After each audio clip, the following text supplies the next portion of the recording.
налог на недвижимости, жерге налогту, сууга тарифтерди бүт баарын тең биз жергиликтүү бийликке берип коюп турбуз.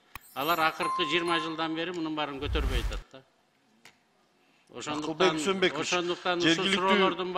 ушу суроолордун баарын жергиликтүү кеңештин депутаттары менен мэр чечиш керек. Биз алар чечпесе, биз чечебиз, бирок анда мэрлердин баарын алмаштырышыбыз керек. Акылбек Үсөнбек, жергиликтүү бийлик иштебей атса, биз депутаттар күнөөлүүбүзбү? Мен сизди күнөөлүү деп айткан жерим жок да. Мен сизге положенияны айтып берип атам. Положенияны көзөмөлгө албайсызбы? Сиз отурасыз го башында. Көзөмөл алган үчүн астыңызга келип жооп берип атам да. Сиз антип канча сүйлөбөй, сурооңузду айтсаңыз, жообуңузду.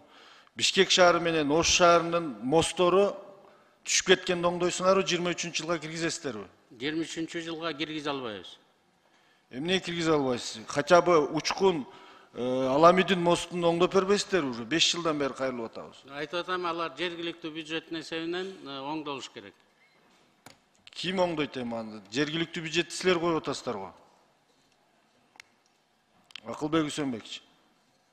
Сиздерден сураныч. Учкун Аламидин чоң мосту оңдоп бериңиздер. Бизге кайрыла берип шайлоочуларыбыз столубуздун үстү катка толуп кетти. Ага көп деле сумма кетпейт. Киргизип коюңуздар сураныч.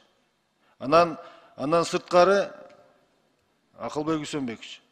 Анан сырткары биз дагы гранттарды тартканга аракет кылабыз эки жактардан. Силер баштап бул жагынан эки колдоп колдойбуз. Гранттарды, бөлөк финансалык булактарды табабыз дегендин баарына биз кош колдоп берет элек да.